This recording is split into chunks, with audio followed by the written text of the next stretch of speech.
Astaghfirullah. Bismillahirrahmanirrahim. Assalamualaikum warahmatullahi wabarakatuh.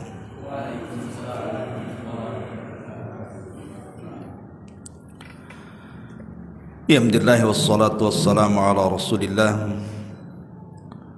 wa ala alihi wa sahbihi wa mawalah wa la hawla wa la quwwata illa billahi wa ba'd. Alhamdulillah, di malam ini kembali kita bisa duduk di Masjid Al-Fajri dalam rangka thalabul ilmi.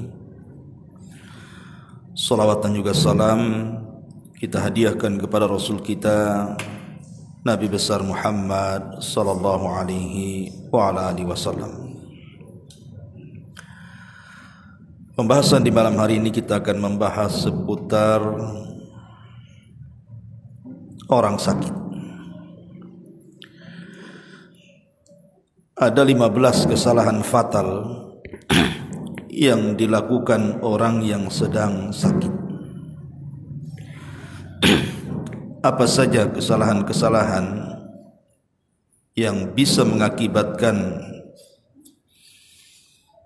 kekufuran terkadang apabila dilakukan oleh orang yang sedang sakit ini. Ma'asyiral muslimin yang dimuliakan Allah Subhanahu wa taala. Manusia senantiasa ditakdirkan oleh Allah Subhanahu wa taala terkadang sehat, terkadang sakit. Dan bagi orang yang beriman, keduanya adalah sebuah kebaikan.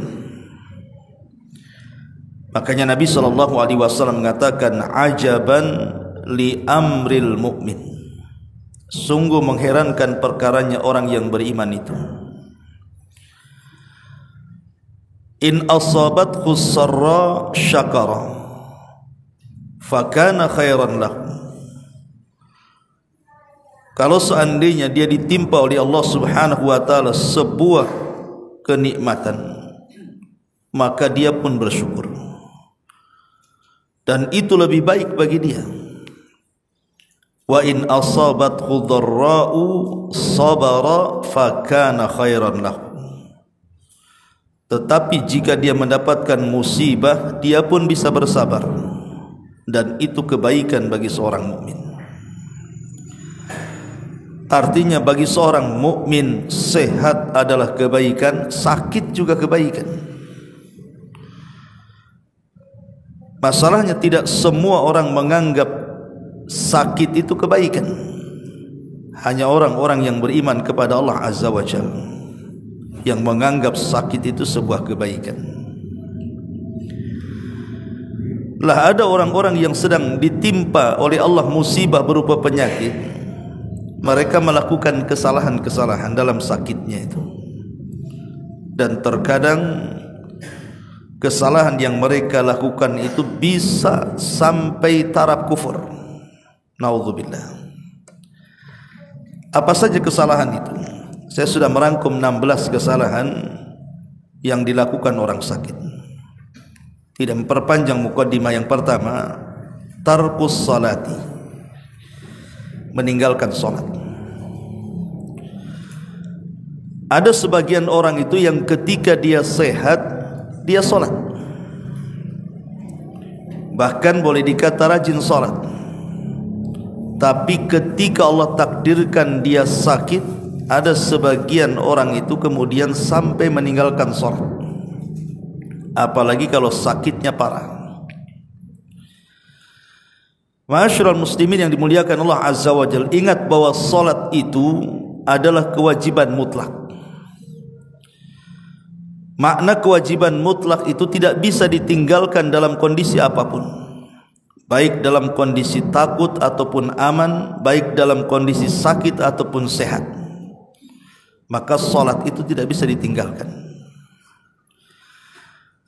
Makanya Abdullah ibn Syaqiq radhiyallahu anhu, seorang sahabat Rasul, mengatakan, "Kana ashabu Muhammadin sallallahu alaihi wasallam la yarawna syai'an minal a'mali tarkuhu kufrun illa sarang. Adalah sahabat Nabi SAW, mereka tidak pernah melihat sesuatu amal ibadah yang kalau ditinggalkan bisa jadi kufur kecuali salat. Maka saya nasihatkan kepada orang yang sedang sakit, dalam kondisi apapun Anda jangan pernah meninggalkan salat. Dan alhamdulillah, Islam itu bukan agama yang mempersulit orang. Bahkan Islam itu agama yang mempermudah orang. Kalau orang sakit tidak bisa salat sambil berdiri, bisa sambil duduk. Kalau orang sakit tidak bisa salat sambil duduk, bisa dia berbaring ke lambung kanan menghadap kiblat. Kalau tidak bisa, terlentang. Kalau tidak bisa, dengan gerakan, dengan isyarat. Kalau tidak bisa dengan isyarat, dengan lamunan selama akalnya masih ada.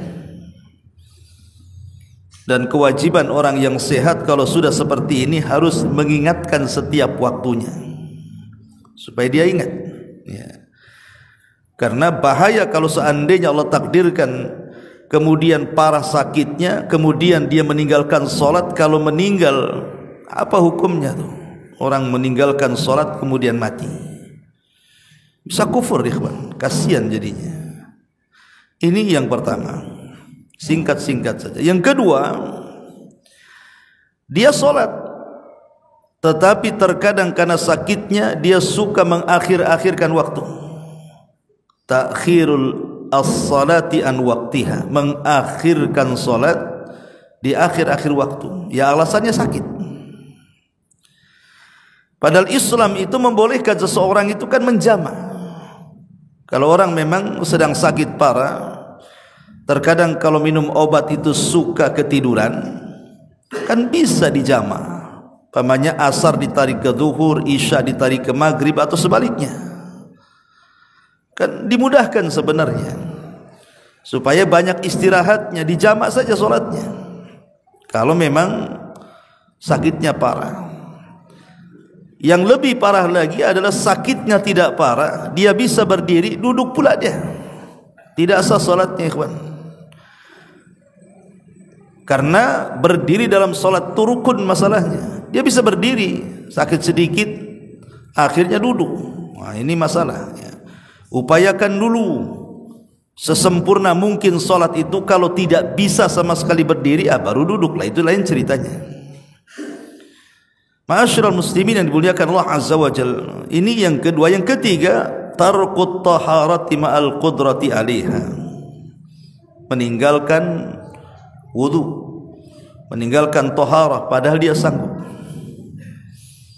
Pamannya dia hanya apa bahasanya, greges-greges gitu saja, demam-demam gitu ya. Tidak mau dia wudu, maunya tayamum dia. Ini kan masalah ya. Dia bisa loh.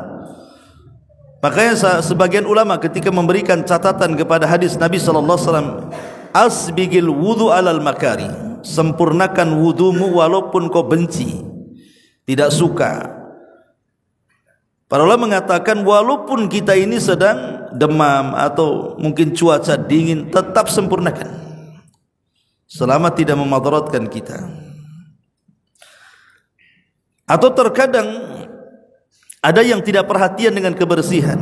Mungkin orang sakit ini juga terbaring, tidak bisa apa-apa, kadang kencing lewat selang dan begitu seterusnya. Atau kadang pakai pampers. Kadang-kadang tidak diperhatikan itu sama orang sembuh tuh. Saya yang menjaganya kan. Kalau kita bisa mengganti pampersnya ataupun memperhatikan najisnya, maka bersihkan. Karena bagaimanapun di antara syarat sah salat itu adalah tempat yang suci, pakaian yang suci. Bukan hanya sekedar suci dari hadas besar, hadas kecil saja. Tempat pun mempengaruhi ibadah kita masalahnya. Ini juga yang ketiga. Yang keempat, al-jaz'u wal qunutu min rahmatillahi azza wa jalla. Terkadang orang sakit itu mudah putus asa dari rahmat Allah Subhanahu wa taala. Jadi ketika sakit dia itu bersuudzon kepada Allah, berburuk sangka kepada Allah Subhanahu wa taala. Dan ini banyak, ya. Banyak orang sakit itu, apalagi sakitnya parah, kemudian sudah terlalu lama, dia berpikir kasihan juga yang menjaganya. Terkadang dia suudzon kepada Allah Subhanahu wa taala, seolah-olah Allah benci dengan dia. Lah, putus asa dari rahmat Allah Subhanahu wa taala adalah dosa yang sangat besar. Ingat, putus asa itu dosa yang sangat besar. Terkadang saking putus asanya dia caci maki penyakitnya. Nabi SAW pernah melarang, ada seorang wanita namanya Ummu Sa'ib. Dia mengikat kepalanya karena demam. Sakit kepala, diikat kepalanya. Kemudian dia mengatakan, al-humma la barakata fiha, katanya.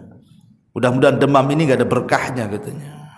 Maka Rasul marah dan mengatakan, la tasubbil humma, jangan kau cela demam, kata Rasul. Enggak boleh kita ini putus asa sampai mencela penyakit, ya. Maka putus asa dari rahmat Allah Subhanahu wa taala saat sakit ini adalah salah satu dosa yang mengantarkan kepada dosa-dosa besar. Kemudian yang kelima, at-tasakhut wa adamus sabri ala aqdarillahil mu'limah. Seseorang tasakhut itu artinya menolak takdir, tidak sabar dengan takdir Allah Subhanahu wa taala yang Allah putuskan kepadanya. Kenapa si aku saja yang sakit, kok tetangga sehat-sehat saja? Ingat bahwa sakit itu takdir Allah, takdir dari Allah Subhanahu wa taala, kita harus menerima. Karena di balik sakit itu nanti saya jelaskan tentang manfaat atau keutamaan orang sakit itu. Jadi kalau orang paham di balik sakit itu, bahwa di balik sakit itu salah satunya bisa menggugurkan dosa dan mengangkat derajat, tentu orang sakit itu akan lebih sabar lagi. Karena ingat bahwa nanti pada hari kiamat, orang-orang yang sehat di dunia itu, mereka melihat orang-orang yang sakit di dunia di akhirat. Jadi ada dua orang di dunia, yang satu suka sakit, yang satu sehat terus, dua-duanya meninggal. Kemudian Allah Subhanahu wa taala memberikan banyak pahala kepada orang yang sakit ketika di dunia, dia sabar dan mengharap pahala Allah. Maka orang-orang sehat memandang orang-orang yang dulunya sakit di dunia dan mereka sabar serta mengharap pahala, kemudian mereka diberikan ganjaran banyak. Mereka berangan-angan kalau mereka ingin dikembalikan ke dunia, kemudian dikelupaskan kulit dari dagingnya, supaya mereka pun mendapatkan hal yang sama yang diberikan Allah kepada orang yang banyak musibah di dunia ketika diberikan balasan di akhirat. Jadi at-tasakhut dan juga tidak ada sabar itu sebenarnya tidak ada gunanya. Apa sih gunanya? Apakah dengan kita kemudian mencela Allah Subhanahu wa taala, kemudian tiba-tiba sembuh penyakit saya gitu kan? Penyakit kita kan enggak juga. Kalau sudah ditakdirkan kan enggak mungkin sembuh. Kalau ditakdirkan sembuh, sembuh. Kalau tidak ditakdirkan tidak sembuh, tidak mungkin sembuh. Lalu apa gunanya marah-marah kan gitu? Enggak ada gunanya marah-marah itu. Maka bersabarlah. Karena sabar itu justru melahirkan banyak pahala. Ini yang kelima. Kemudian yang keenam, at-ta'alluq bi ghairillah min atibai wa ghairihim. Terlampau menggantungkan perobatan kepada selain Allah. Atau dengan kata lain, terlampau menyandarkan kepada sebab dan lupa kepada yang membuat sebab. Karena ada orang itu dia melupakan Allah Subhanahu wa taala saat berobat. Hatinya disandarkan kepada obat-obatan yang ia beli atau kepada dokter tertentu yang dia yakini langganan dia, bahwa dokter ini kalau ngobati suka sembuh. Lah, mengaitkan hati kepada selain Allah Azza wa Jalla dalam kesembuhan itu tidak boleh. Tidak boleh sama sekali. Mereka hanya sebab saja. Dokter itu sebab, obat itu sebab, yang menyembuhkanlah Allah.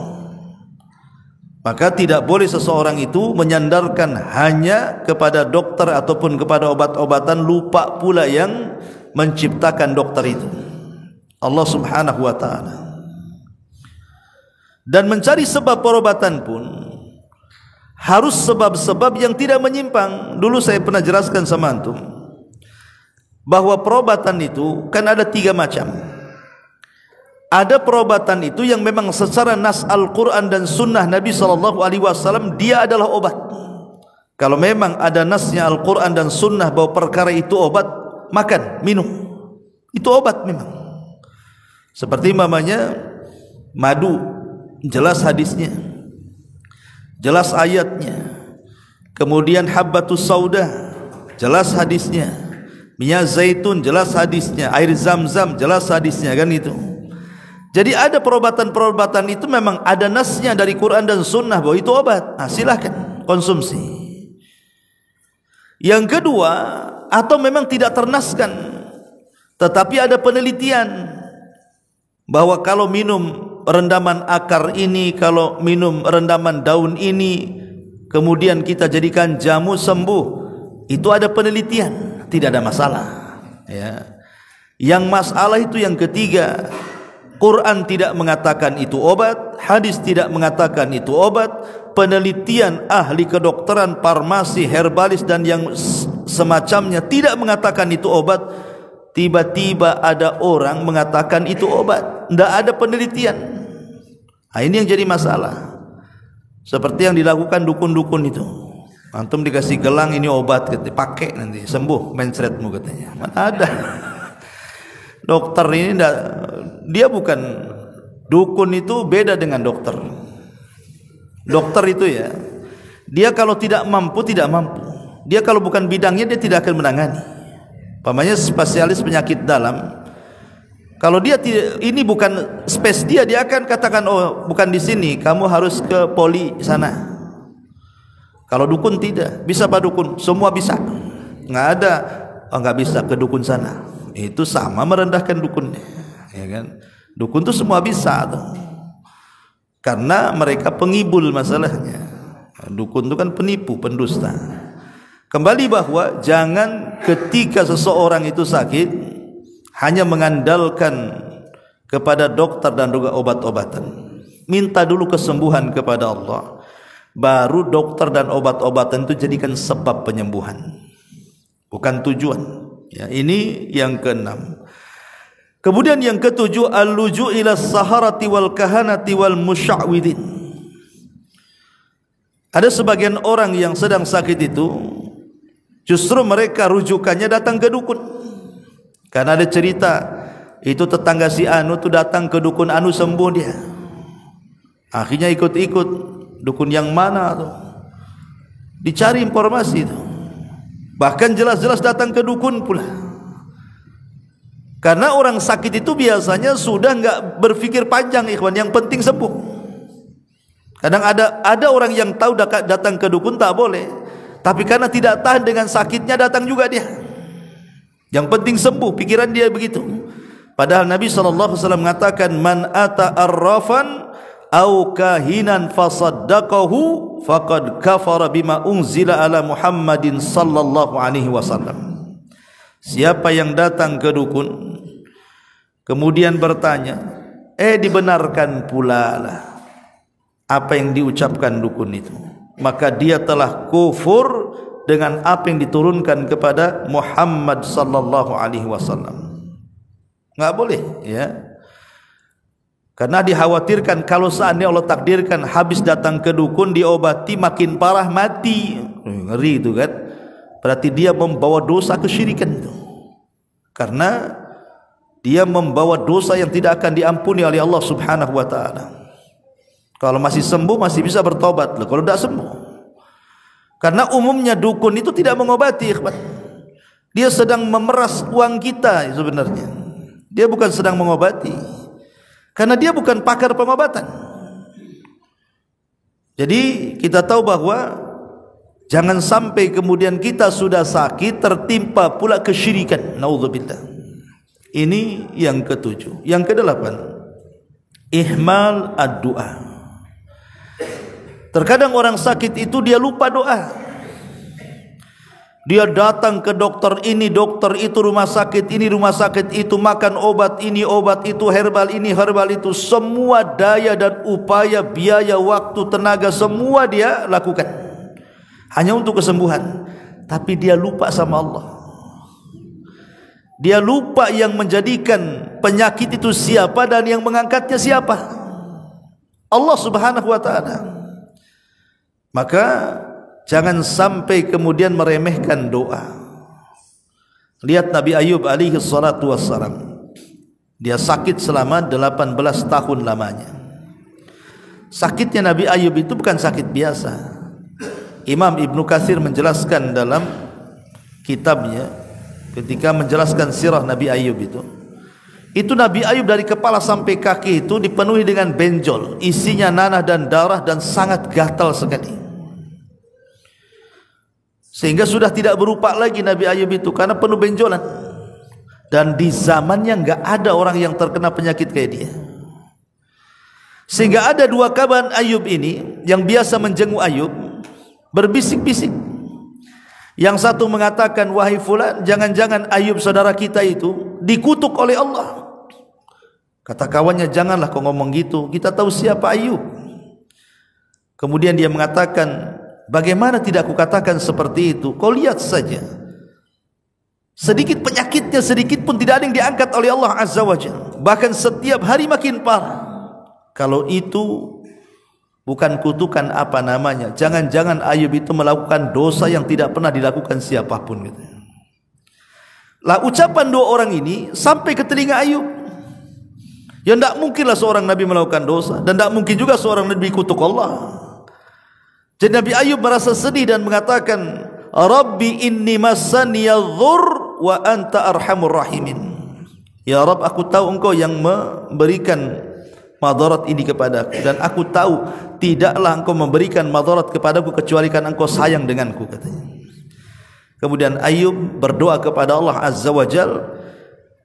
Akhirnya Allah sembuhkan penyakitnya segera setelah Ayub berdoa kepada Allah Azza wa Jal. Artinya doa itu menjadikan sesuatu yang mustahil bagi kita mungkin bagi Allah. Maka jangan sampai ketika sakit itu meninggalkan doa, minta kesembuhan kepada Allah. Baru setelah itu cari sebab. Ya. Ini yang ke-8. Yang ke-9, ihmalu ruqyah asy-syar'iyyah. Dia tidak mencoba dengan ruqyah syar'iyyah. Ingat bahwa ruqyah syar'iyyah itu maksudnya kita membacakan ayat-ayat Al-Quran atau doa-doa yang warid yang sahih dari Nabi SAW, atau dengan menggunakan nama dan sifat-sifat Allah Azza wa Jalla. Lah ini semua adalah obat. Bahkan Al-Quran sendiri adalah obat. Wa nunazzilu minal Quran ma huwa syifa, kata Allah. Dan kami turunkan Quran itu obat. Ulama mengatakan bahwa Al-Quran itu bukan hanya obat rohani, tapi juga obat jasmani. Artinya bukan hanya untuk orang kesurupan saja bisa sembuh, bahkan segala penyakit bisa sembuh dengan Quran. Caranya apa? Baca Quran itu, kemudian diniatkan kesembuhan, minta kepada Allah Subhanahu wa ta'ala dengan wasilah bacaan itu supaya Allah menyembuhkan penyakitnya.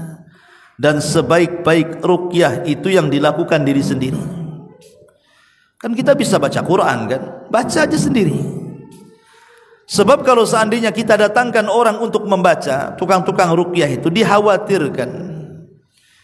Apalagi kalau sampai kita minta, dikhawatirkan hati kita ini tidak terpaut kepada Allah, tapi terpaut kepada tukang ruqyah atau yang dibaca tukang ruqyah. Oh mantap Ustaz itu kalau ngeruqyah, kenapa? Sembuh saya. Ustaz itu tak tahulah lelet katanya. Jadi seolah-olah akhirnya membeda-bedakan. Nah, ini Ustaz mantap nih kalau ini memang pakar ruqyah ini. Itu hanya sugesti saja. Ibaratnya antum biasa makan bodrek, tiba-tiba minum panadol, kan beda rasanya kan. Memang sugesti dia sudah ke bodrek kan.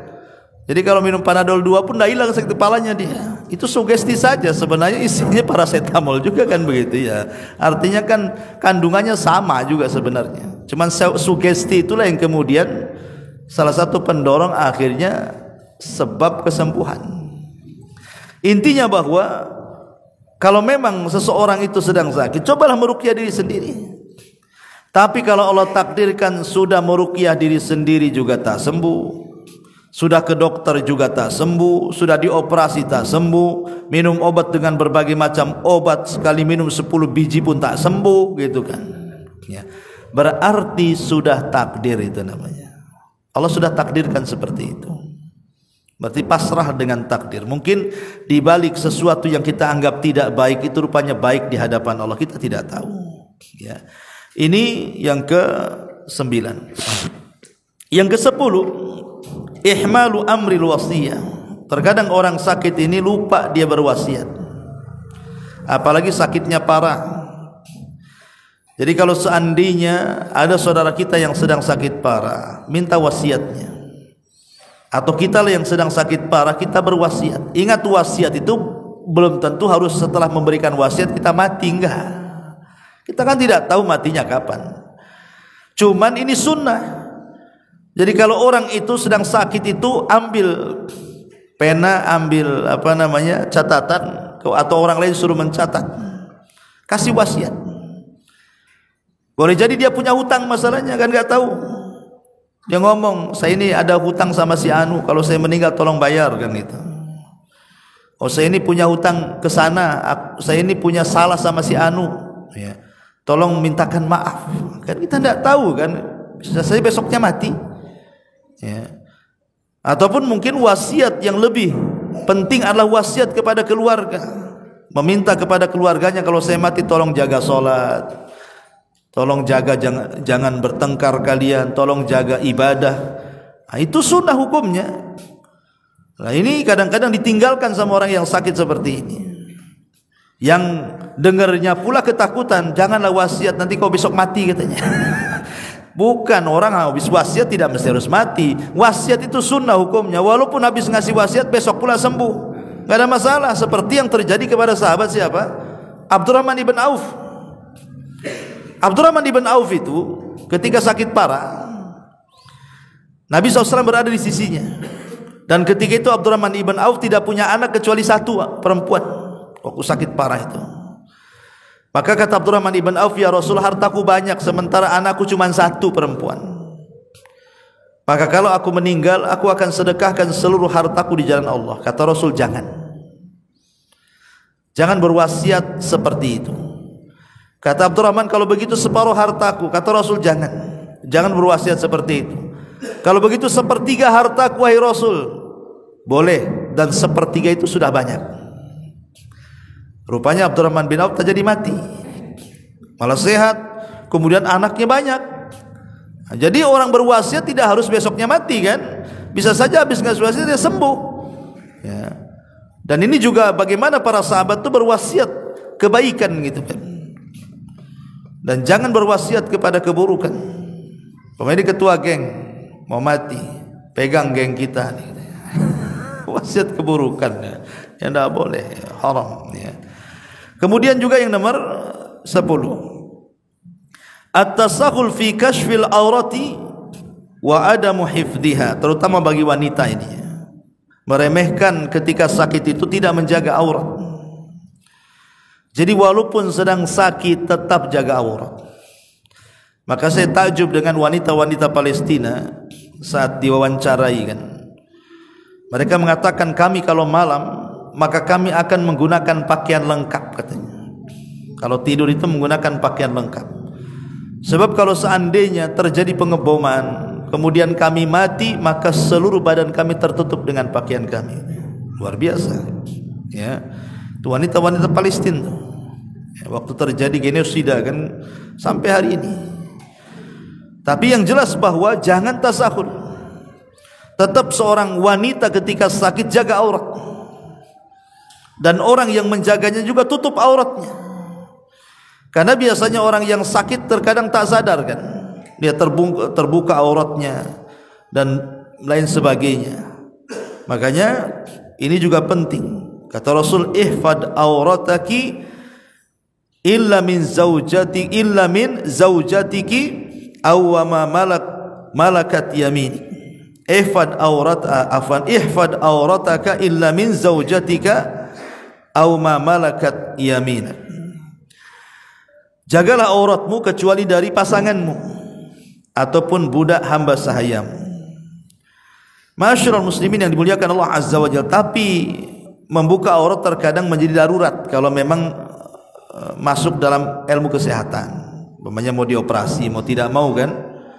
Sementara tidak ada dokter yang sesama perempuannya, rupanya pakarnya pula laki-laki kan gitu ya. Itu namanya ad-daruratu tubihul mahdzur. Kalau terpaksa ya harus diobati dan harus membuka aurat itu kan, itu pun dibuka sekedar saja. Kalau dokternya paham dengan ilmu Islam kan itu. Ini yang ke-10. Yang ke-11, al-ghaflatu wa qada'ul awqati fima harramahu Allah azza wa jalla. Ada orang sakit itu bukan dihabiskan dengan zikir, dengan baca Quran, dengan mengingat Allah, dengan tafakur. Enggak. Ada orang sakit menghabiskan waktunya itu hanya untuk sia-sia saja. Dengerin musik sampai mati, dengerin musik gitu. Gitu ya. Ada orang sakit justru yang didengarkan itu musik dia.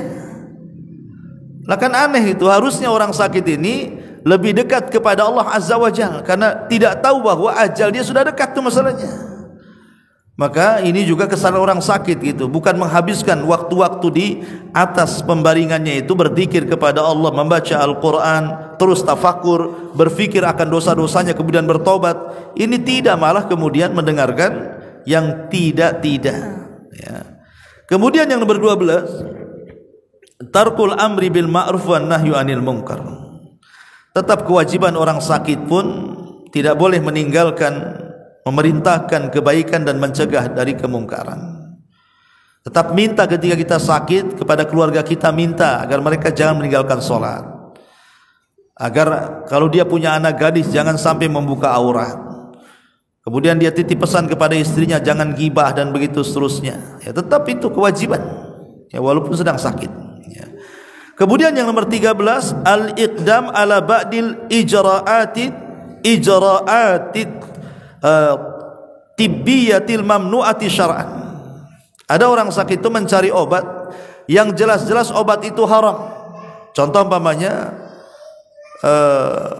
orang kena asma, kata orang kampung katanya harus makan kelelawar ya kan. Akhirnya pesan kelelawar banyak-banyak, disangrai, digoreng sama dia, dibuat bakwan, dimakan katanya. Enggak boleh makan kelelawar, enggak boleh kawan ya. Ataupun makan cacing katanya, untuk obat apa itu, panas dingin katanya, cari cacing, goreng, makan gitu. Enggak boleh ya. Perobatan itu selama ada yang halal tidak boleh berpindah ke yang haram. Apalagi aneh-aneh di masyarakat ini, ular aja dimakan, katanya untuk kesehatan katanya. Ya, ular untuk kesehatan ya. Kesehatan apa itu? Makan ular katanya bagus katanya kalau makan ular itu ya. Yang ada ngular dia jadinya. Intinya bahwa tidak boleh ya mencari perobatan itu dengan yang diharamkan, tidak boleh. Dahulu saya ingat kisah Urwah ibn Zubair radhiyallahu an. Urwah ibn Zubair ini Allah takdirkan salah satu kakinya itu terkena sakit, jatuh kemudian luka, kemudian membusuk ya. Ya kalau sekarang ini ada orang yang kena gula gitu kan, kemudian ada luka tidak sembuh-sembuh, akhirnya membusuk kan itu. Jadi Urwah ini datang kepada tabib, kepada dokter lah. Kata dokter, ini tidak bisa tertolong satu kakimu ini. Bagaimana kalau aku akan potong kakimu? Kan ini bahaya kalau tidak dipotong ya. Kata Urwah, ya silahkan kalau memang itu yang terbaik. Kemudian sang dokter mengatakan, tapi sakit wahai imam. Karena di zaman itu kan lain dengan di zaman sekarang. Kalau zaman sekarang operasi enak, ada obat biusnya, kadang tak sadar kan itu ya. Tahu-tahu udah dipotong aja kaki itu. Kalau dulu kan susah, nggak ada obat bius, sehingga kalau dipotong ya sakit betul kan itu. Makanya kemudian sang dokter mengatakan, tapi sakit imam. Akhirnya sang dokter pun kemudian menyarankan supaya Urwah ini minum khamr supaya tidak sadar ya. Suruh minum khamr, minumlah ini katanya. Kata Urwah, ini apa? Ini khamr. Maka Urwah mengatakan, oh tidak, aku tidak akan minum khamr, katanya. Kata dokter, nanti kau sakit, biarkan sakit. Sebab kalau aku minum khamr ini, kemudian kau potong kakiku, tiba-tiba tidak tertolong, matilah aku. Berarti aku meninggal di atas khamr, katanya. Itu mati di atas khamr kan. Jadi kata dokter, kalau begitu engkau akan sakit, enggak apa-apa, tapi potonglah ketika aku sedang solat, katanya. Biarkan aku ambil wudu, aku akan solat 2 rakaat wudu, saat solat itu kau potong, katanya. Kalaupun aku mati sedang solat, katanya. Itu kan mantap ya. Kalau antum dah minum aja kan gitu, gak peduli. Kurang 1 jerigen 2 jerigen, yang penting gak sakit ya. Jadi lihat bagaimana di sini Imam Urwah mengajarkan, tidak bisa, walaupun itu kan sebenarnya kalau seandainya Urwah meminum secara hukum tidak ada masalah sebenarnya. Seandainya Urwah itu minum khamr, karena itu kan sedang darurat masalahnya kan. Ad-daruratu tuhwil mahdurat, sesuatu yang darurat itu membolehkan diharamkan sebenarnya, tapi dia tak mau, tetap dia ingin dipotong saat solat. Waktu solat dipotong betul-betul sampai dia pingsan akhirnya. Ketika dia terbangun, rupanya dihabarkan kepadanya, wahai Urwah, bersabarlah, katanya, barusan putramu meninggal dunia. Itu harus dipotong kakinya. Habis dipotong kakinya, dihabarkan salah satu putranya meninggal dunia. Berarti 2 kali musibahnya berturut-turut. Tapi kata Urwah, alhamdulillah ala kulli hal, katanya. Kata dokternya, kok kamu alhamdulillah, katanya. Kenapa kok tidak ada raut sedih dari kamu? Kata Urwah, ya lihat, katanya, badanku, aku diberikan 4 anggota badan, 2 tangan 2 kaki, kau baru putus 1, masih ada 3 lagi, katanya. Aku memiliki 6 anak, kalau meninggal 1 masih ada 5, katanya. Artinya apa? Alhamdulillah, katanya. Jadi alhamdulillah itu kepada nikmat yang tersisa, bukan kepada musibah yang menimpa, bukan begitu. Jadi ucapan alhamdulillahnya kepada nikmat yang masih ada, bukan kepada musibah yang menimpa dia. Kalau musibah yang menimpa dia, kita katakan innalillahi wa inna ilaihi raji'un, istirja. Tapi kalau kepada nikmat kita katakan alhamdulillah ala kulli hal, kan gitu ya. Kalau antum dibilang gila tuh, rumahnya kebakaran, alhamdulillah, gila kau, katanya. Rumahmu kebakaran, kau bilang alhamdulillah. Ya antum bilang aja, rumah saya 10, itu 1 yang kebakar, katanya. Kan bilang gini, kan enak gitu kan ya. Tapi kita tidak, jangankan rumah hilang, dompet hilang kayak kiamat. Udah gak sabar gitu ya. Taib. Ini terkadang yang ke-13, al-iqdam ala ba'di al-ijra'ati tibbiyatil mamnu'ati syar'an. Kemudian yang ke-14, la ya'tabiru wa la ya'khud darsan min maradihi. Ada orang yang tidak pernah mengambil ibrah, mengambil pelajaran dari penyakitnya. Ingat, penyakit dikirimkan itu sebenarnya supaya kita ini sadar. Kan musibah yang Allah kirimkan itu satu dalam bentuk, terkadang itu ujian. Kalau dia seorang yang beriman, berarti Allah sedang menguji kita. Apakah keimanan kita dusta ataukah keimanan kita benar? Atau sebuah teguran karena maksiat yang kita lakukan, ditegur oleh Allah supaya sadar. Atau boleh jadi azab karena kekafiran ya. Jadi musibah itu kan macam-macam tuh, harusnya dijadikan ibrah. Bahkan kalau seandainya ketika dia sakit dia terpikir, ya Allah, dulu waktu saya sehat nggak pernah sholat, kalau kau sembuhkan aku akan sholat. Disembuhkan betul, tak sholat juga. Ada juga yang kayak degil kayak gitu tuh ya. Tapi kan masih mending dia mencari ibrah kan. Ketika sakit dia terpikir yang positif-positif gitu. Pokoknya kalau aku sembuh ya Rabb, umroh aku akan sedekah, aku akan ini. Harusnya seperti itu ya. Ini enggak, ahli maksiat, tukang zina, tukang mabok, tukang judi online dan begitu seterusnya. Sakit, ketika sembuh, ya Allah kalau sembuh aku judi online lagi, katanya. Nah, itu kan masalahnya. Ada orang yang seperti itu.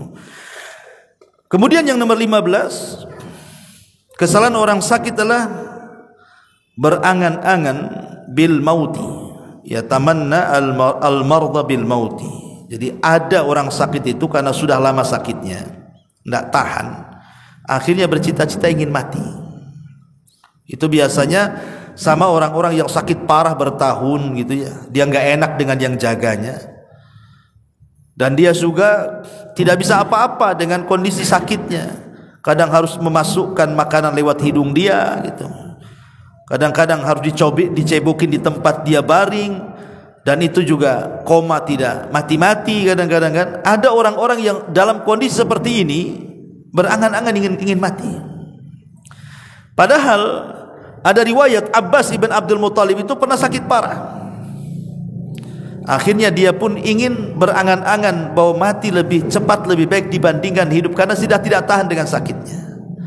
Maka Nabi SAW menasihati pamannya Abbas ini, wahai Abbas, jangan salah seorang itu berangan-angan ingin mati. Kenapa? Sebab kalau dia orang jahat kemudian disembuhkan adalah kesempatan tobat. Kalau dia orang baik kemudian disembuhkan adalah kesempatan menambah amal soleh. Tapi kalau seandainya harus engkau berangan-angan kepada kematian, maka katakanlah, ya Rabb, wafatkan aku jika kematian itu baik bagiku, dan sembuhkan aku jika hidup itu lebih baik bagiku. Kalaupun harus berangan-angan dengan kematian. Ya, ini yang ke-15. Dan yang terakhir ke-16, sabbul mard, mencaci maki penyakit. Dan ini sudah dibahas tadi, tidak boleh mencela penyakit. Inilah di antara 16 perkara tidak boleh ada sama orang sakit itu. Karena ada faedah kalau orang sakit itu paham bahwa sebenarnya Allah sedang memuliakan dirinya. Saya kira orang yang sedang sakit tidak mungkin melakukan 16 perkara ini. Pertama, ingat bahwa sakit ini merupakan penebus dosa. Ingat, sakit ini bisa menebus dosa. Nabi mengatakan, ma yamradu mu'minun wala mu'minatun wala muslimun wala muslimatun illa hattallahu bidzalika khatayahu kama tanhattul waraqatu minasyajari. Tidaklah sakit seorang mukmin laki-laki atau perempuan, tidak pula dengan seorang muslim laki-laki atau perempuan, melainkan Allah menggugurkan kesalahannya dengan hal itu, maksudnya dengan sakitnya, sebagaimana berguguran dedaunan dari pohon. Dari hadis ini kita bisa petik pelajaran bahwa sakit itu sebenarnya bisa kita gunakan penebus dosa. Ya, mungkin dosa-dosa saya sudah terlampau banyak. Mungkin Allah sedang menguji saya dengan sakit. Mudah-mudahan dengan sakit ini dosa saya bisa hilang. Ini yang pertama. Yang kedua, sakit ini mengangkat derajat, menambah kebaikan, dan juga Allah berikan banyak keutamaan. Dalam hadis Nabi mengatakan, ma min muslimin yushaku syauka fama fawqaha illa kutiba lahu biha darajatun wa muhiyat anhu biha khati'ah. Tidak ada seorang muslim pun yang tertusuk duri atau yang lebih parah daripada duri, melainkan ditulis untuknya 1 derajat dan dihapuskan padanya 1 kesalahan. Ini luar biasa ya. Ini yang kedua. Yang ketiga, penyakit ini juga sebab untuk mencapai kedudukan tinggi di sorga. Karena ada sorga itu yang tidak bisa diraih dengan sholat, tidak bisa diraih dengan puasa, tidak bisa diraih dengan baca Quran, dengan zikir dan yang lain sebagainya. Hanya bisa diraih dengan kesabaran. Dan tidak mungkin sabar kecuali orang itu diuji. Dan salah satu ujian adalah penyakit. Kata Nabi, innar rajula la yakuna lahu indallahil manzilata fama yablughuha bi amalihi fama yazalullahu yabtalihi bima yaqrah hatta yablughaha. Sungguh seorang akan memperoleh kedudukan di sisi Allah Subhanahu wa taala, ia tidaklah memperolehnya dengan amalannya. Allah Subhanahu wa taala senantiasa terus mengujinya dengan sesuatu yang ia tidak sukai hingga ia betul-betul memperoleh tingkatan di sorga tersebut. Jadi sebenarnya sakit ini juga sebab kita meraih tingkatan sorga yang paling tinggi di sorga. Kemudian yang keempat, sakit ini merupakan bukti bahwa Allah Subhanahu wa taala sebenarnya sayang dengan kita. Karena Rasul yang mengatakan, man yuridillahu khairan yusib minhu, Siapa yang Allah kehendaki kebaikan, maka orang ini harus diberikan banyak musibah.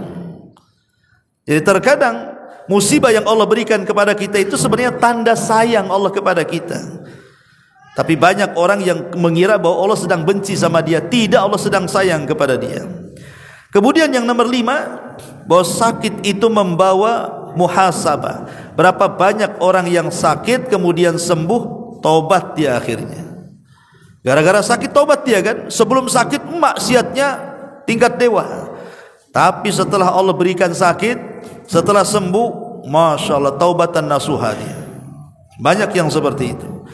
Kemudian juga yang nomor 6, sakit juga menyebabkan kembalinya hamba Allah untuk senantiasa introspeksi terhadap dirinya, bahwa dia harus lebih dekat lagi dengan Allah dan lebih dekat lagi dengan Allah. Termasuk juga yang nomor 7, bahwa selama sakit yang menghalangi dirinya, maka catatan kebaikannya tetap Allah akan catat kepada orang yang terbiasa beribadah. Jadi kalau sewaktu sehat dia ahli salat malam, ahli puasa, ahli baca Quran, ahli zikir, ahli sedekah, tiba-tiba sakit. Ketika sakit tidak bisa lagi dia baca Quran, tidak bisa lagi dia zikir, tidak bisa lagi salat malam, tidak bisa lagi puasa, maka tetap Allah catat pahala kebiasaannya walaupun dia sedang sakit dan tidak mengamalkannya.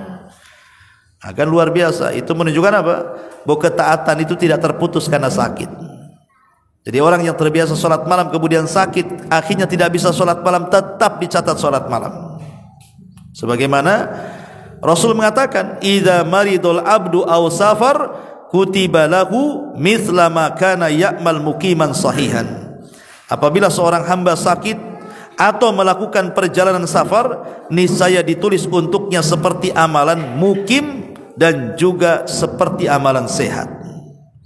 Kemudian yang nomor 8, sakit merupakan penyebab masuk ke dalam sorga dan selamat dari neraka.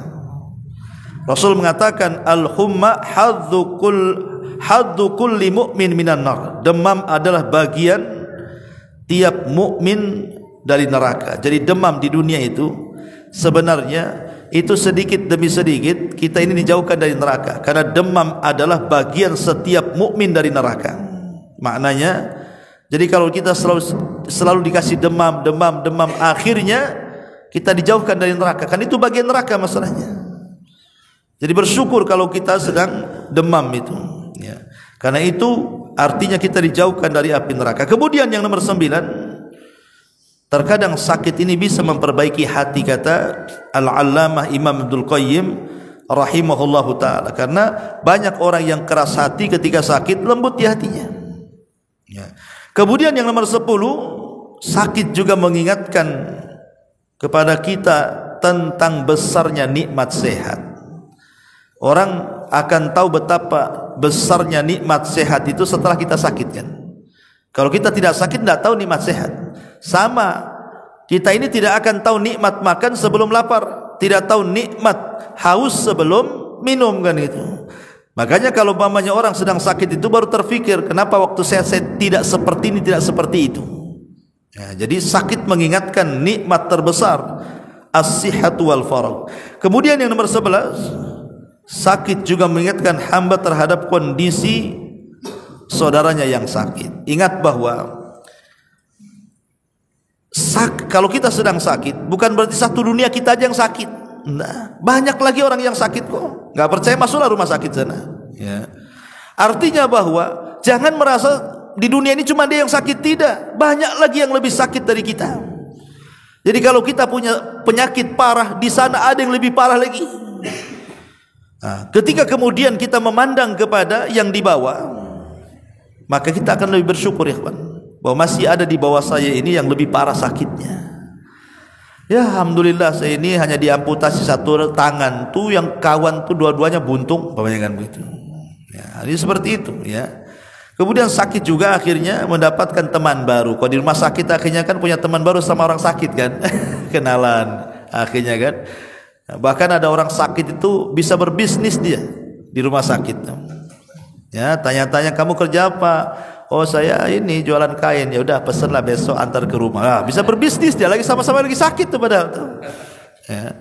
Jadi kadang-kadang orang sakit juga bisa akhirnya menambah kawan juga di rumah sakitnya. Intinya bahwa bersyukurlah kepada Allah Azza wa Jalla antum yang diberikan kesehatan, dan bersabarlah kepada Allah bagi saudara kita yang ditimpa dengan penyakit. Cukup satu kata, inna lillahi wa inna ilaihi raji'un, Allahumma hjurni fi musibati. Kalau sedang sakit kita katakan semua datang dari Allah, akan kembali kepada Allah. Ya Allah, berikan pahala akan musibah yang kau timpakan kepadaku. Ngomong seperti itu.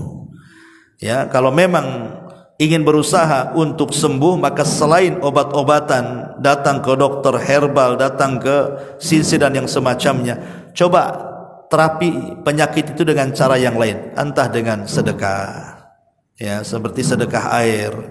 Karena dahulu Imam Hakim, pemilik Mustadrak, kalau kita baca hadis itu kan riwayat Hakim, riwayat Abi Dawud, riwayat Nasai, riwayat Bukhari, riwayat Muslim. Jadi salah satu Imam Hakim An-Naisaburi itu perawi hadis, pengeluar hadis. Dia sakit, jadi ada luka di salah satu badannya. Sudah kesana kemari enggak sembuh-sembuh penyakitnya. Diobati sana enggak sembuh, diobati sini enggak sembuh. Akhirnya dia hadir di satu majelisnya Al-Imam As-Sabuni, pengarang kitab Aqidah Ashabul Hadis itu. Kitabnya sangat bagus sekali. Jadi Imam Hakim ngomong sama Imam As-Sabuni, ya Imam, doakan aku. Aku sudah berusaha mengobati penyakitku tapi tidak sembuh-sembuh. Kata Imam As-Sabuni, baik, saya akan ajak jamaah yang lain untuk mendoakan dirimu wahai Hakim. Kemudian setelah itu Imam Sabuni meminta murid-muridnya, baik yang ikhwan atau yang akhwat, mendoakan Imam Hakim supaya sembuh. Keesokan malamnya ada seorang wanita yang ikut hadir di majelisnya Imam Naisabur itu bermimpi. Dalam mimpinya didatangi malaikat. Kemudian malaikat berpesan kepada ibu ini, sampaikan kepada Hakim, kalau ingin sembuh penyakitnya, sedekahlah dengan air. Akhirnya kemudian pas bangun ibu ini, disampaikan mimpinya kepada Imam As-Sabuni, dan Imam As-Sabuni menyampaikan kepada Imam Hakim. Maka oleh Imam Hakim kemudian berusaha diamalkan. Dia cari negeri yang butuh air, digali sumur, kemudian setelah itu dia sedekahkan airnya kepada orang yang berhajat kepada air. Tidak selang dari penggalian sumur, akhirnya airnya pun banyak yang ambil. Allah segerakan kesembuhannya. Artinya terkadang dengan sedekah itu juga bisa menyembuhkan penyakit kan, ya. Atau kisah seseorang laki-laki yang datang kepada Ibnul Mubarak, kurang lebih dengan kisahnya Imam Hakim juga. Kata Imam Ibnul Mubarak, kalau kau ingin sembuh, berdoalah kepada Allah dan sedekahlah dengan air. Akhirnya kemudian dia pun bersedekah dengan air dan sembuh. Dari sini Nabi SAW mengatakan apa? Tadawau mardakum bis sadaqah. Obati orang sakit kalian dengan cara bersedekah. Tapi kalau seandainya kita sudah sedekah, sudah ke dokter, sudah ke herbal dan begitu seterusnya, makin parah kemudian meninggal, berarti itu sudah takdir Allah Subhanahu wa taala. Memang usianya sampai di situ. Jangan salahkan dokternya, jangan salahkan obatnya, jangan salahkan sedekahnya. Memang takdirnya sampai di situ.